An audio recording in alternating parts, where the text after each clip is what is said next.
My mum tells me a story about when she was carrying me pregnant, and she told me that she got attacked in the street by racists just because of the colour of her skin, and because they thought it was easy, they thought it was a target, they had succumbed to the conversation that was taking place at that time about it was all our fault because of the colour of our skin. It was all our fault because we somehow got invited to come to this country, and it was our fault that we came in and did the jobs that nobody else wanted to do, but it was our fault. So they felt that it was all right to attack us in the street.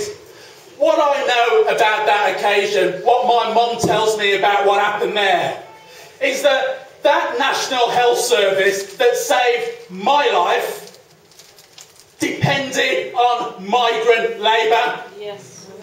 That National Health Service that saved my life didn't stop and look at the colour of my skin, look at the colour of my mum's skin, look at the colour of anybody's skin, and then decided whether or not they wanted to give some service to those people. They provided a service because it's the right thing to do. And let's be clear about how we got a National Health Service. Now, with all due respect to all of the politicians in this room, politics is far too important to be left to politicians. Far too important. This is something that we built as working people. Working people stood up and organised and decided it is right to have a National Health Service. It is right to have affordable housing.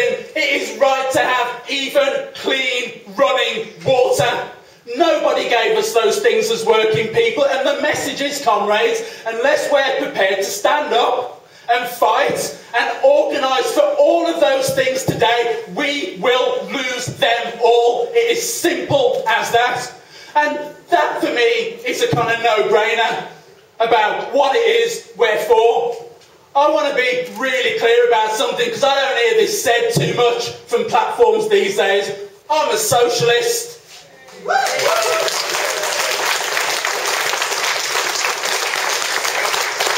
I'm a trade unionist. And I'll tell you what those things mean to me. They mean equality. They mean dignity. They mean treating people with respect. It means standing up for your neighbour when they're in trouble. It means being there in the workplace when your mate needs you. It doesn't mean every person for themselves. This is the sort of society that we, all of us in this room, got together and decided that we wanted to create. Nobody did that for us. Nobody woke up one morning and decided out of the goodness of their hearts that they were going to provide these things for these poor working class people. They didn't do that. We stood up and we organised and we won those things. And I've said it before, but we will lose those things unless we're prepared to stand up and organise and fight for them again. This really is, as Tony said, the fight of our lives. And I've heard this thing before as well, that, you know, every election's the fight of our lives. This really is it, because I know what they're coming to do. They're absolutely going after everything that we fought for in terms of employment rights, but more than that, they're coming for the trade unions as well. Every single one of us. Even where we get an agreement that says we can have our subs deducted, even at that level, that we can have our subs deducted, we've got a contract to show it. The Tories are saying that they want to make that illegal, if for no other reason than standing up for your unions, vote Labour and build your unions. More than that, not being content with that. What they're also saying is they're going to introduce some threshold that exists nowhere else on planet Earth about whether or not we can take industrial action or not. The one thing that we have as working people when we're at work is our ability to withdraw our labour if we choose to, and they're coming after that. And the bottom line for them is this: we are going to slaughter you as working class people, because we the rich want to get richer, and they're doing very well at that, thank you very much, and the poor are simply going to get poorer. When I go around this country and I see our members doing not one job, not 2 jobs, not even 3 jobs, but 3 or 4 jobs, and still, at the end of the day, having to go down a food bank. This is still one of the richest countries on this planet, and people in this country are having to do that. UKIP don't give a toss about any of those things. This government don't give a toss about any of those things. In fact, they seem to want to expand that largesse for working people.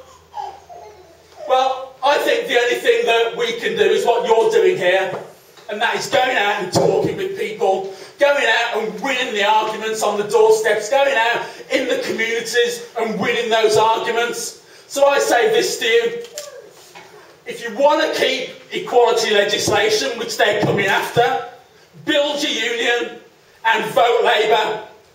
If you want to keep all your employment rights that we've got so far, which aren't enough in my view, vote Labour and build your union. If you want to keep a national health service, vote Labour and build your union.